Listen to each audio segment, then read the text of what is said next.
आणि यानंतर पाहणार आहोत महत्त्वाच्या 18 बातम्या टॉप 18।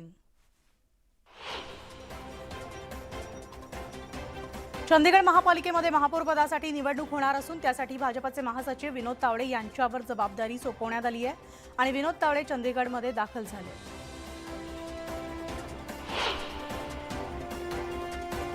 ईडीच्या छापेमारीवरून असलम शेख यांनी केलेल्या टीकेला भाजप प्रदेशाध्यक्ष चंद्रशेखर बावनकुळेंनी उत्तर दिले। तपास यंत्रणा कधीही जात धर्म पाहत नाही, पुराव्याशिवाय छापेमारी केली जात नाही आणि त्यामुळे कर नाही तर डर कशाला, असं प्रत्युत्तर चंद्रशेखर बावनकुळेंनी दिले। तपास यंत्रणा कधी कुठलाही जात धर्म बघत नाही। तपास यंत्रणाकडे जोपर्यंत माहिती असत नाही तोपर्यंत कधी कुणाकडे जात नाही। मला वाटतं एवढं घाबरून जायची गरज काय, डर नाही तर डर कशाला, कशाला एवढा बागुल बुवा करताय।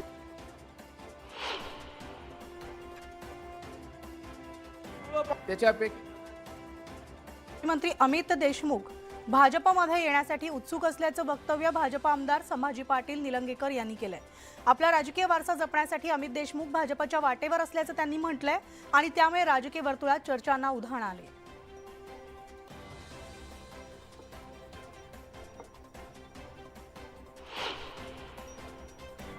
वर्धा इथल्या जाहीर सभेमध्ये भाजप आमदार नितेश राणे यांनी राहुल गांधी यांच्यावर जोरदार टीका केली आहे।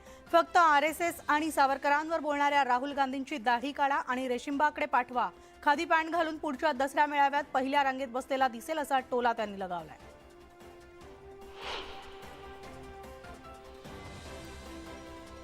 बडनेरा वगळता अमरावती जिल्ह्यात भाजपचेच आमदार निवडून यावेत असं वक्तव्य खासदार नवनीत राणा यांनी केलंय। तर बडनेरा मतदारसंघात रवी राणा यांना भाजपचा पाठिंबा मिळावा असं अप्रत्यक्षपणे नवनीत राणांनी यावेळेस म्हटलंय।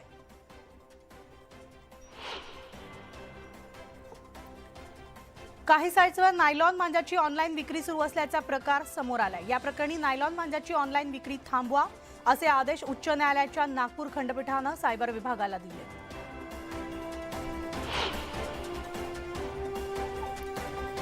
रात्री आरोग्यवर्धिनी केंद्रात डॉक्टर उपलब्ध राहतात की नाही याचा आढावा घेण्यासाठी चक्क रात्रीच्या वेळेस गोंदिया जिल्हा परिषदेचे अध्यक्ष आणि जिल्हा आरोग्य अधिकाऱ्यांनी केंद्रात जाऊन आढावा घेतला। यावेळेस रावणवाडी आरोग्यवर्धिनी केंद्रात अटेंडंट सुद्धा हजर नव्हता। आता ड्युटीवर हजर नसलेल्या कर्मचाऱ्यांना नोटीस बजावण्यात येणार आहे। धुळे जिल्ह्यातील शिरपूर तालुक्यामधील कळमसरे गावामध्ये जिल्हा पुरवठा अधिकाऱ्यांच्या पथकानं गोडाऊनवर छापा टाकत रेशनचा अवैध धान्य साठा जप्त केलाय। यावेळेस रेशनचा तांदूळ भरलेला आयशर वाहन आणि 2 रिक्षांसह सुमारे 11 लाखांचा मुद्देमाल जप्त करण्यात आलाय। रत्नागिरी जिल्ह्यातले सगळ्यात मोठे रासायनिक एमआयडीसी असलेल्या खेडमधील लोटे एमआयडीसी परिसरात नाल्यांमध्ये रासायनिक सांडपाणी सोडलं जात आहे। परिसरामधील रहिवाशांनी प्रदूषण नियंत्रण मंडळाकडे या संदर्भात तक्रार दाखल केली आहे।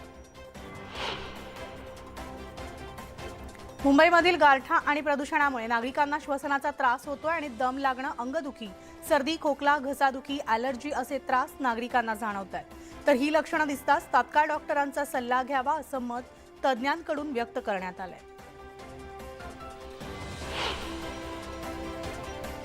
कल्याण तळोजा मेट्रो 12 या मार्गावरील कामांसाठी एमएमआरडीएनं टेंडर काढलं असून 20 किलोमीटरच्या प्रकल्पासाठी 5,865 कोटींचा खर्च अपेक्षित असून 7 फेब्रुवारीला ठेकेदाराची निवड होणार आहे। धुळे जिल्ह्याची भागीदाता ठरणारी सुलवाडे जामफळ योजनेचं काम सुरू असून या योजनेतून 52,000 हेक्टर क्षेत्र सिंचनाखाली येणार आहे। सुमारे 2300 कोटी खर्च करून निर्माण होणारी या योजनेमुळे सिंचनासह पिण्याच्या पाण्याचा प्रश्न सुटणार आहे।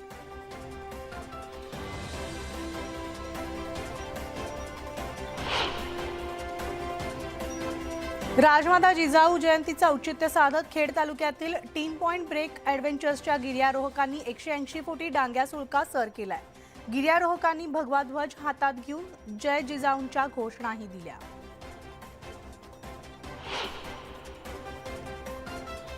गोंदिया जिल्ह्यातील साखरी टोलाच्या कवडी चौकात एका वाहनातून 13 जनावरांची सुटका पोलिसांच्या विशेष शाखेनं केली आहे। या प्रकरणी पोलिसांनी एका व्यक्तीला अटकही केली आहे।